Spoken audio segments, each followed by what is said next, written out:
Right. Assalamu alaikum wa rahmatullahi wa barakatuh. I was not well. This flu was extremely bad. It's now May the 20. Let me see what the date is. Gee, I don't have the date. Let me see on my phone.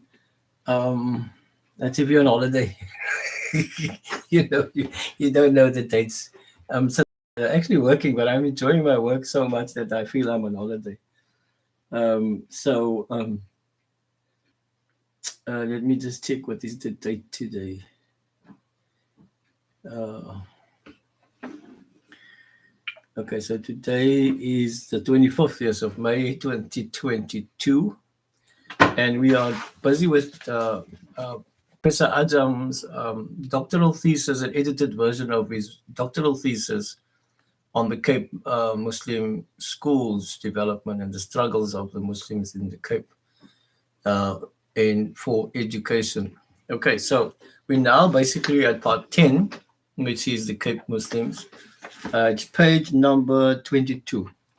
Now, this particular page, Professor Ajam has got quotes from um, original sources that actually tells you that it was impossible for Muslims to have been the descendants of slaves as the municipality here in Cape Town is trying to push through as a what they call a uh, a tourist narrative, of the Burqa people. The evidence shows that these Muslims were originally from 1658. The of Burqa were the descendants of of the craftsmen and women that came here to be employed by Jan van Riebeeck to build the houses for the Dutch. And they were employed and to make the food and the clothes, etc. And they were allowed to have the freedom of their religion, which was not part of the rights of a slave. A slave was basically slaves were unidentified in real terms. They just had the name of the slave owner and all the numbers of the slaves. They were given numbers.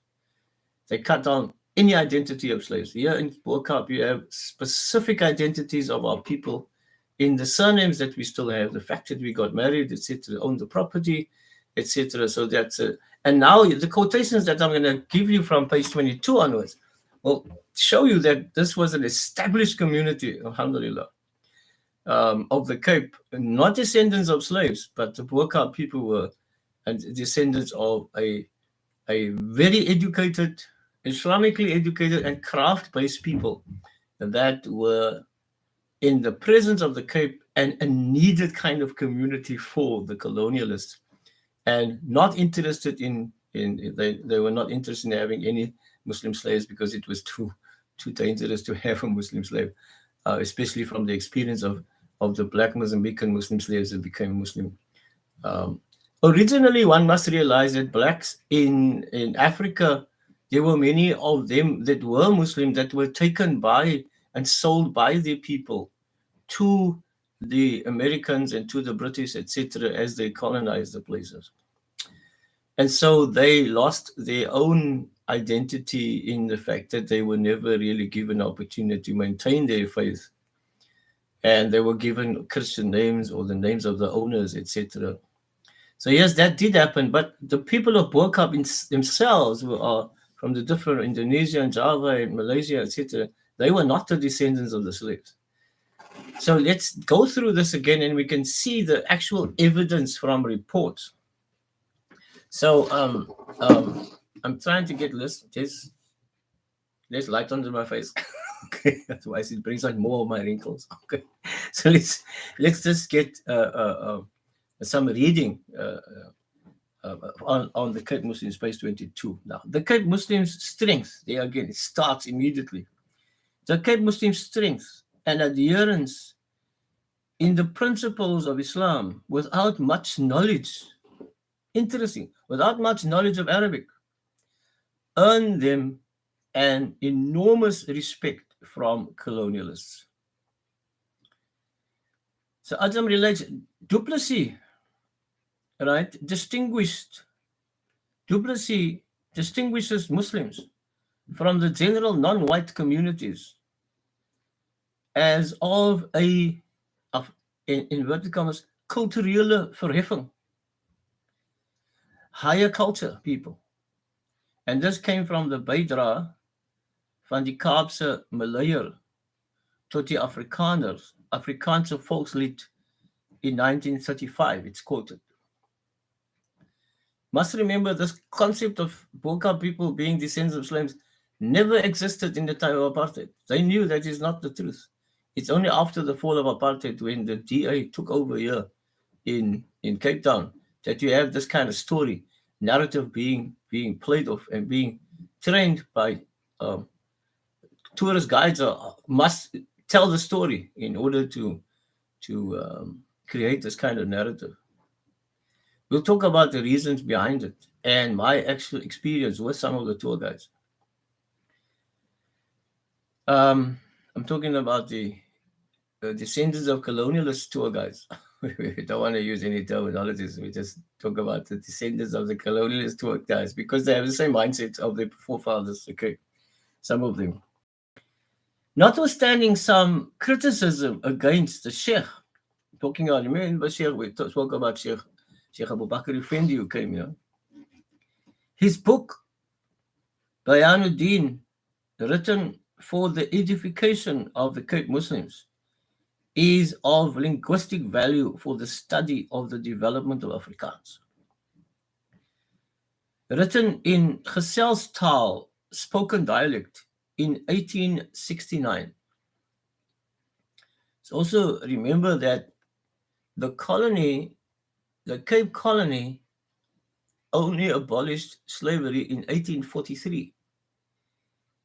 And many of the comments on the power of the Muslim community presence in Cape Town dates far before this. So you have this kind of narrative that they are telling today doesn't make sense. Right. It is amongst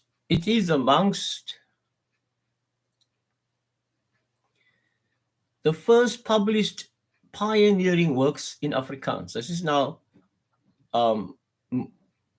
Sheikh Abu Bakr Effendi Bayanuddin that was published and it was in actual fact printed by the Ottoman Empire.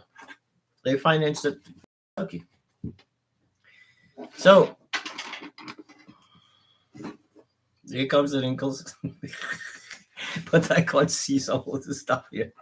So okay, let's go. I'm having fun at my own expense. Okay, let's see. Okay, let's see what we can do here.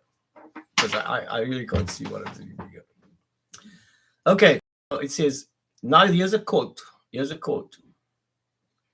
From Nodi, Islam in South Africa, a general survey in 1981. This was probably a master's thesis or whatever the case to be, or a doctoral thesis.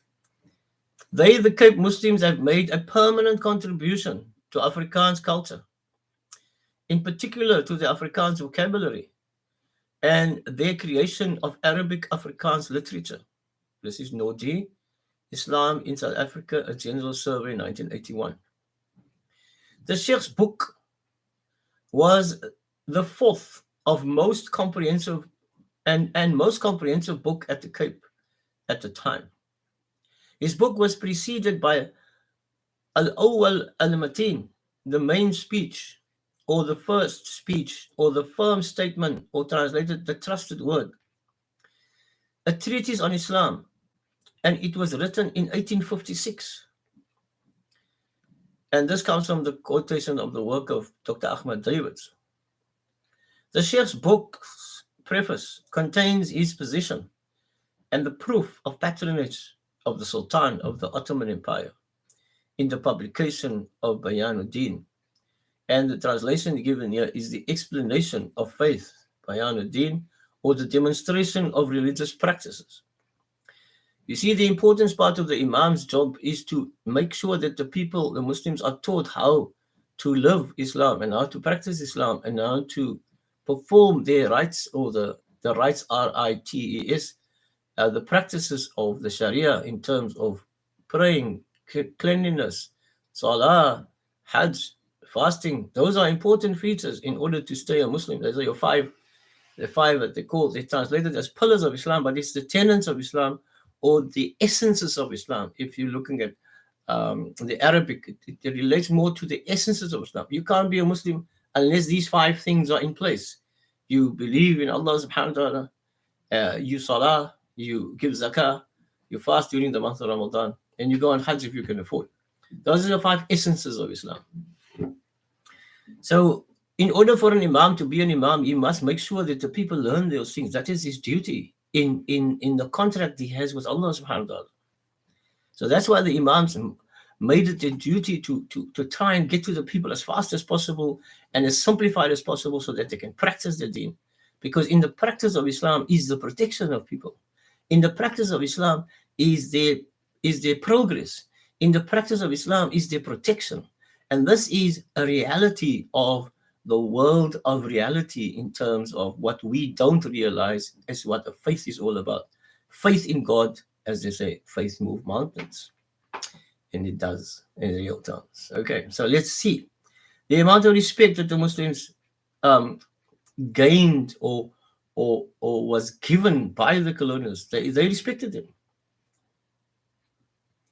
So his coming also means that his presence, this is Sheikh Abu Bakr Effendi, in the Cape Colony governance gave recognition of the Turkish Sultan as the supreme authority of Muslims in the Cape. A Cape Town newspaper of the time spoke highly of the city's Muslims in 1870. Bringing you back, in 1843, slavery was abolished. Now, it's impossible for people in 30 years after that, if they were descendants of slaves, to develop the level of the culture that the Muslims have had in the Cape. When Abu Bakr's school had been in operation for almost a decade, in other words, already before that, it's 1860. And they had a book, they had a published book, they had schools. These were all not allowed for slaves. They could not be educated. It was against the law to educate a slave.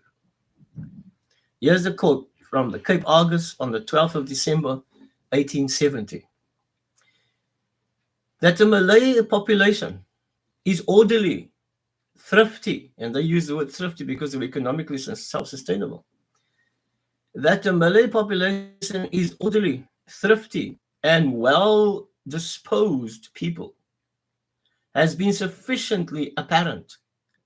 And although they have to bear up against many reverses, consequent in depression of trade and visitation of epidemics and other causes, yet they have borne these calamities with patience and resignation and have not outraged the laws or been troublesome to society, which is much to their credit when it is found that others possessing more European advantages have set the laws at defiance by committing incendiarism and other depredations when placed in similar impoverished and desperate circumstances.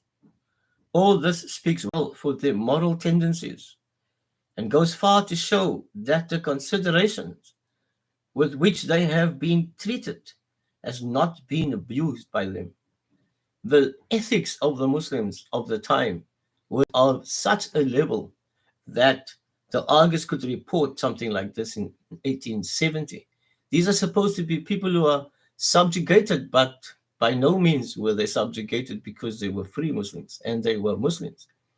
And they showed the power of their faith by the manner in which they handled the situations in which they were. And this is admirable and admired by the colonialists because they themselves believe that they and others who are supposedly more affluent and more protected by the law could not even stand some of the things that the Muslims went through when it came to the plague, etc., or other things that people suffered They couldn't keep it like the Muslims were. And simply because they have this, the Muslims have this Quranic motto or this Quranic dictum or this Quranic maxim, which they always say when they are going through hardship. A'udhu billahi minash shaitanir rajeem. Inna lillahi wa inna ilayhi raji'un. And from Allah we came, into Allah we must return. Inna lillahi, anything comes from Allah, wa inna ilayhi raji'un, and everything must return to Allah subhanahu wa ta'ala. Now the Muslims earned themselves a place of honor in their exemplary conduct as subjects of the British Queen and the spiritual followers of the Turkish Sultan. Local editors held hopes for the happy coexistence of two diverse cultures. Quote again, there's another quote. This is from the Argus, the 2nd of December, 1870. That's the 12th of December. It seems that they can't speak enough of the quality of the Muslims in the Cape. Quote, considering the close political union and friendly relations between Turkey and England. So you see, you can't have slaves. They can't have slaves because they are protected by the opposite government. It must be a source of congratulations for both parties to find a class composing part of the population of a British colony worthy of favorable consideration of the former as true and strict adherents of its faith, and of the commendation of the latter for their loyalty and attachment to the throne. The one is not antagonistic to the other, although there may be differences in habits and customs. 1830. You can see that Professor An's work is extracted from sources, original sources, not secondary sources as much as some other people, quote from this writer and that writer, who quotes from another writer, etc.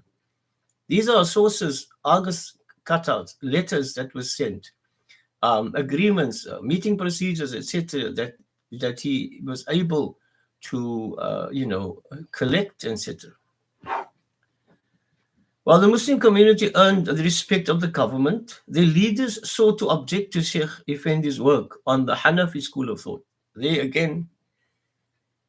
are very obedient when it comes to just practicing, but it doesn't mean that things that are not correct in terms of that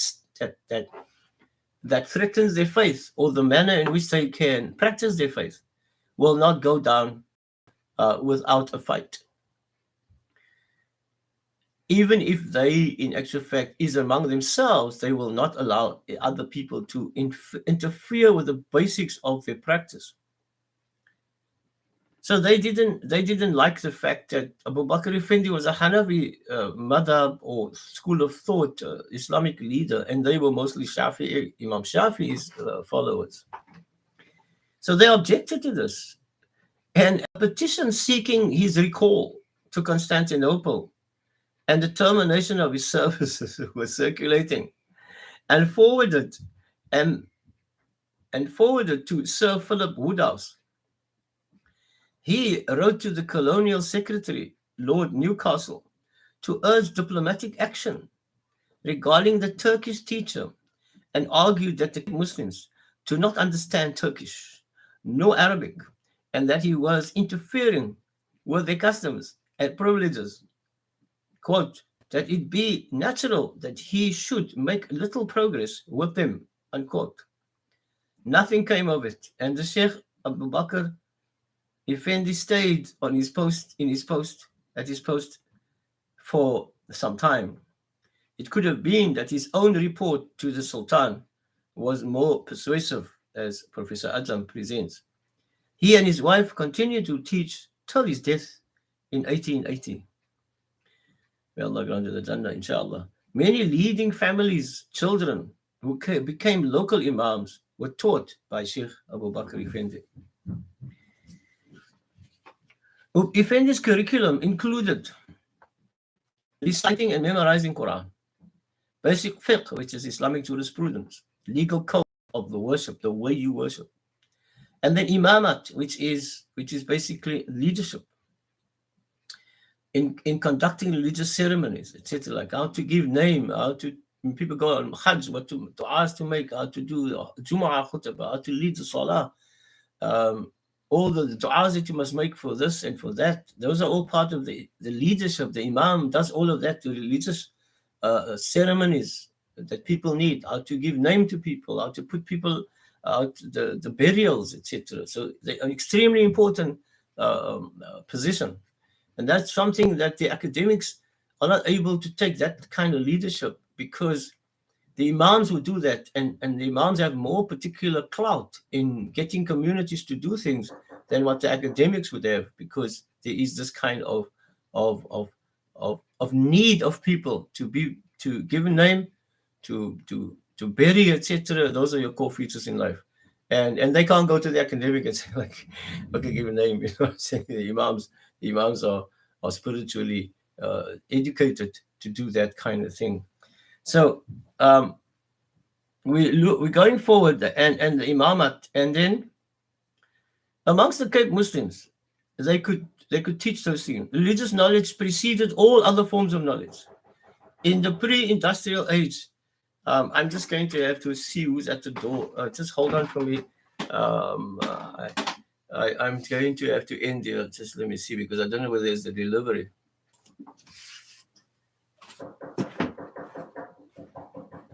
Yeah, who's knocking there? Yo, you take a lot of knocks. And I'm recording on my computer. Yes. No, I just stopped it now. I just stopped a little bit.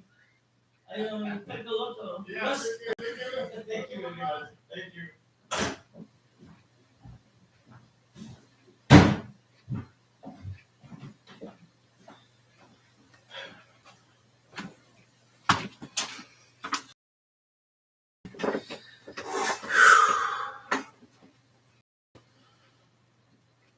Can I go on? Okay, so it seems that the computer allows me to actually not stop. Okay, so that was Take a Lot doing a delivery. So, okay, fine, I had to just go. So let's go further then. So religious knowledge was above any other knowledge in terms of Islam, because that is more important. We have to die, and we don't know when we're going to die. And the angels are not going to ask you, have you got a PhD? you got a matric certificate. No. You have to die. You have to die. Did you believe in Allah? Did you salah? Did you Nabi Muhammad sallallahu alaihi wasallam as your leader in terms of following him is the path of success? That's important. So you can see it's going to be difficult for academics to take over a position of leadership in the community of Muslims. The imams will take that particular position more easily. Okay, so if in this curriculum, then in the pre-industrial age, craft and other vocational training was home-based. So the Muslims taught this craft at home. In the presence of self-employed craftsmen and women who often taught the learners or apprentices aspects of Islamic faith as well, becoming tailors, they would go. And they to the liabas, as they call them, the craftsmen, and they would learn from him. And that craftsman would also teach them about Islam. And that was the internal structure, educational structure that the old Muslims had in the Cape, which gave them a tremendous amount of clout and self-sustainability, which the academic world cannot do, because you're going to school and university to get a certificate and then to write your CV and then to get a job from the colonialist governments, etc., etc. So, but they couldn't control the Muslims in that way, because they said, okay, fine, you don't want to give us an education, or you want only basic education, you want us to become Christian, we will now reject your education and we'll teach our own children. They'll teach a craft, basic reading and writing, and then we basically can sustain ourselves. And this was common in the Cape. So the disenfranchised, so the poorer people would move towards the Muslims because they can learn a craft with the Muslim. And so many of the Christians became Muslim because they could find jobs with the Muslims. So the disenfranchised orientated themselves around these craftsmen and women for survival. And Muslims also had the sadaqah feature, as called in Afrikaans, opetafels.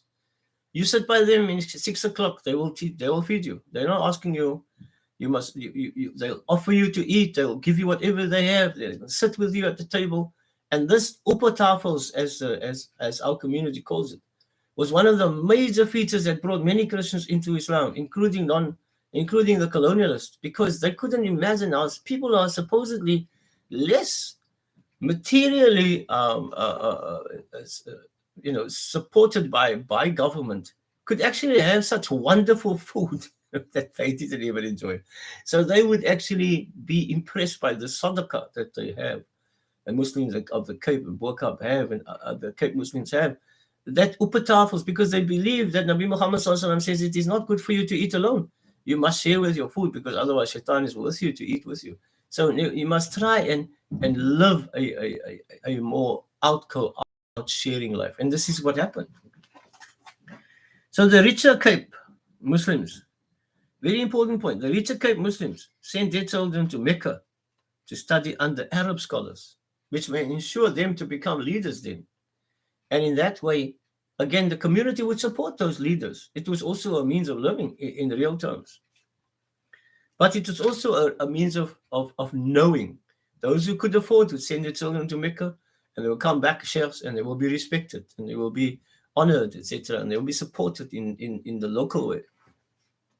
The most significant practice amongst the Cape Muslims was the reading of the Arabic script in order to read the Quran.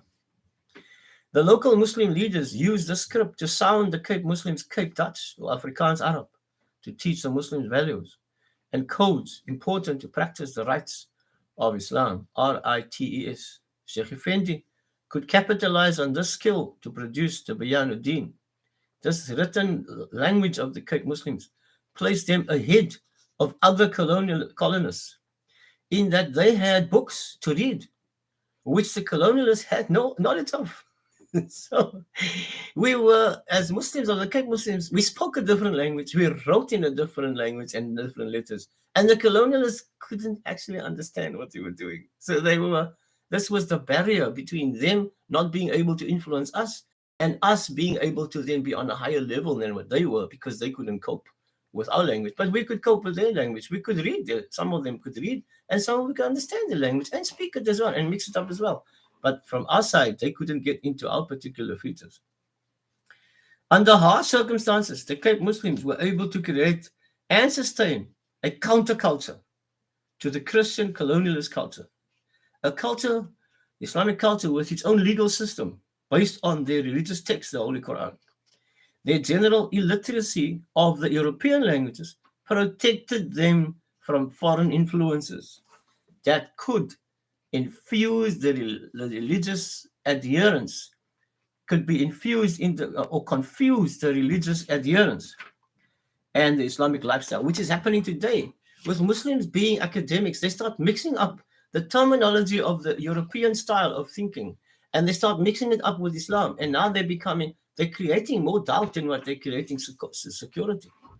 And that is the aim of the academic world, is to create doubt. And that's why the Quran, in actual fact, goes on the other side and says, this is a book in which there is no doubt for those who have faith in Allah, those who fear Allah, those who have consciousness of Allah. They don't fear any system other than the Creator and what the Creator tells them not to do and what to do. So the fact that we couldn't speak the European language and couldn't read it, it said, was our protection. And the aim of the colonists was to actually create a kind of a double standard Muslim that will protect their rights and at the same time keep the masses at bay. We quoted about that earlier on, the aim of the colonialists to establish educational institutions to do that. They couldn't do it in the Cape because the Cape was secure in their own way of doing things, which was so beautiful. Alhamdulillah. There was no attempt, right? There was no attempt. So they could not be influenced and confused by religious adherence and the Islamic lifestyle. The craft-skilled Cape Muslims, it always comes up here, the craft skills Cape Muslims, and they still are. with certificates, with no certificates, they're still the craft skilled Cape Muslims. They're able to read Arabic script, were unable to understand Arabic as a language. Very beautiful.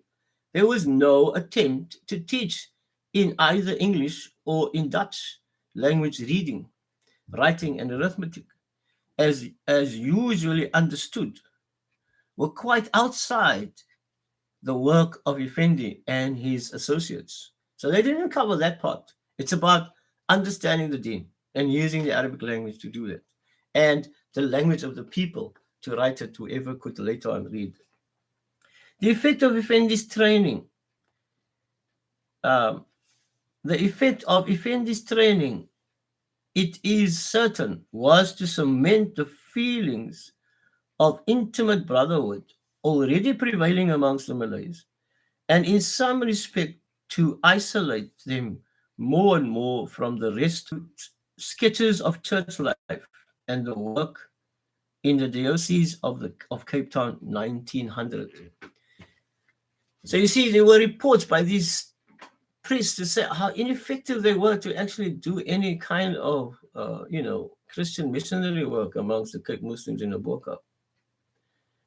The Muslims' refusal to be usurped and assimilated by the Christian colonialist culture caused them to sacrifice their children's Christian secular education in preference to their Muslim school learning and the Quran and craftsmanship. That was one of the most powerful revolutionary movements of our forefathers. We don't need your education. We can teach our own children the deen, the life of this Islam, and a craft which will allow them to sustain themselves and which we professionalize amongst ourselves. And then the colonialists can't do that, and they will be able to have to come to us in order to build this particular city. And it is still the case, alhamdulillah. So those were statements because they believe that the Creator provides your sustenance, not a certificate, not your education. It is entirely the Creator who provides it to you. And that strength of faith was the strength of the Cape Muslim people, which, as we know, as we quoted, an enormous amount of respect for them. And because that is what Allah tells you. If you respect Allah subhanahu wa ta'ala, Allah will force others and instruct other people to respect you. Allah raises whoever He wants. He raises them up in darajat, in levels of status, and He can lower anybody at any particular time. And this is Allah subhanahu wa ta'ala's statement in the Quran. And we have to start living good lives. Otherwise, Allah will not be happy with us. And so we try to ask Allah for forgiveness and ask Allah to grant us that constant raise in darajat, in the levels towards Him. And in the process, we become more humble, but protected, alhamdulillah. And so there's other stories about the Cape Muslims, which is extremely powerful stories. So the Muslims' refusal to be usurped and assimilated by the Christian colonialists, the culture, caused them to sacrifice their children's Christian secular education in preference for the Muslim school learning or madrasa learning of the Quran and the craftsmanship of the masters. The Muslims removed even their talented children from the missionary schools. The faith of Deen was more important than anything else. Instruction in Islam and craft skills created a strong Muslim class. And so, before the Sheikh's arrival, the Cape Muslims already made noteworthy strides in Cape Town. They had already organized their own schools that presented a departure from the mainstream curriculum. They had attracted European converts, became Muslims, colonists became Muslims, who were educated enough to teach Muslim children as accounting. At the madrasa, actually, in the Oval Mosque, they used to join. And so they really taught holistic education at that time already, as Tuanguri educated the people.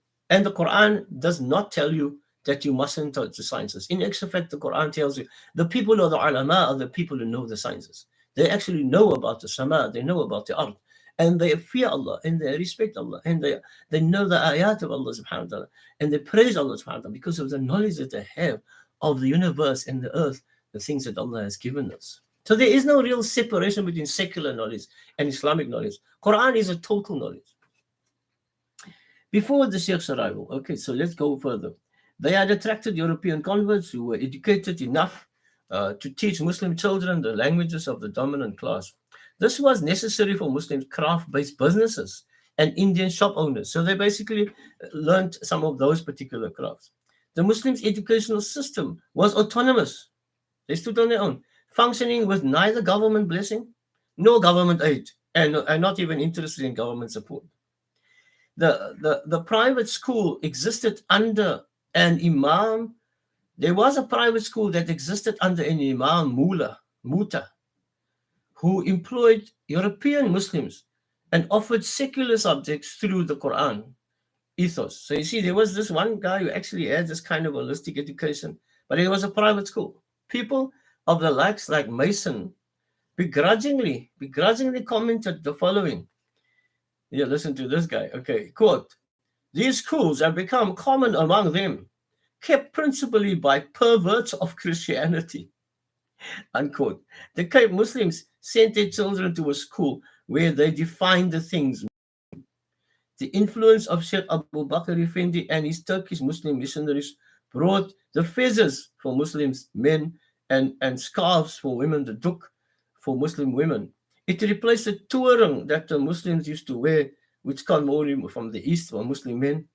It took 50 years for the dress code to become established in the slow-moving Cape Town, and that has come from green, growing lovely, growing old. It was published in 1957. Sheikh Abu Bakr Effendi died on 29th of June 1880. May Allah grant the Jannah, inshallah, at the age of 66 years. He left his world in Cape Town, having been the first and last foreign teacher to be paid by the Ottoman Empire for the instruction of Cape local Muslims.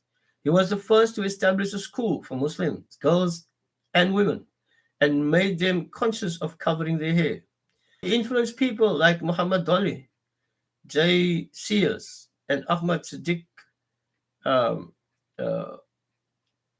and who in 1881 established the Hanafi Mosque in Long Street. The mosque is still available now, and it's now actually taken over by the Imamat of Turkey. Turkey is actually the Turkish are the imams of that particular mosque, and they've just brought in craftsmen from Turkey who were paid by the government of Turkey to renovate the inside of the mosque, and they've got this exceptional artwork, original craftsman work in terms of calligraphy in wood and on the walls and on the ceilings, which they brought those particular Turkish people to come and do it here in Cape Town. And I was very fortunate to actually be there and see how they do it. And they create stencils. They create stencils that do the Arabic. They make a big photocopy of the Arabic they want, and they use like a needle, and they press holes along the Arabic script, and then they create the template for it, or the stencil for it, and they put it onto the wall, and then they put their cement on there, and then they make the dots around on the wall, and then they start painting. It's a magnificent piece of work. If you come to Cape Town, go and visit the Hanafi Mosque in Long Street and see how the Turkish have brought in their artwork into the particular mosque, the woodwork, the paintings, etc., the carpet work, etc. So yes, so again, the influence of Sayyid Abu Bakr Effendi, the relationship between the Cape Muslims and the Ottoman Empire is still existent today. It is in 2022. So Cape Town, in memory of the teacher, they have created the mosque down here, according to Ahmad David. In his brief life here at the Cape, he brought the flame of formal learning to the Cape Town Muslims, brightening up a corner of the world where Islam was a young and vigorous religion amongst a majority of Christian colonialist occupiers. He brought a scholarly turn of mind that was to find concrete expression in the first international published book, Bayanuddin, and later the establishment of the Hanafi Mosque in Long Street in memory of him. His presence in the Cape, listen to Sheikh Abu Bakr Effendi, rahmatullah alayh, may Allah grant him peace, inshallah. His presence in the Cape improved relationships between two empires, the British and the Ottoman Empire. The school he founded was fully funded by the Ottoman Empire. The Sultan's instruction to teach the Hanafi school of Islamic thought in a majority Shafi'i following did create some local dissatisfaction. It was more the rich people's children who was his patrons, who later became community leaders. The book he wrote was to overcome the lexical barrier that existed between teacher and student at the time of his arrival at the Cape. His book, Bayanuddin, was a milestone in the history of South Africa, and his book probably influenced Christian clergy to work on an Afrikaans version of the Christian books. Under his influence, the Cape Muslims adopted the Turkish Muslim dress code. We now end this particular part 10. Interestingly, and resourced from documentation and the Argus, etc., about the level of the Muslims' development as a community, and the fact that they were, in actual fact, recognized as a population, as a Muslim population, not just a group of Muslims, a population of cultured people that were orderly and thrifty and self-sustainable. May Allah protect our forefathers and grant them the Jannah, inshallah, for having stood firm against the colonialists. I hope you enjoyed this part. Sorry about the knock on the door. It was a delivery, as I said, for my daughter. And but I hope it was exciting enough for you for the 42 minutes that it actually created an interest for you to watch further, inshallah. Wallahu ta'ala a'lam, Allah knows best. Shukran. Assalamu alaikum wa rahmatullahi wa barakatuh.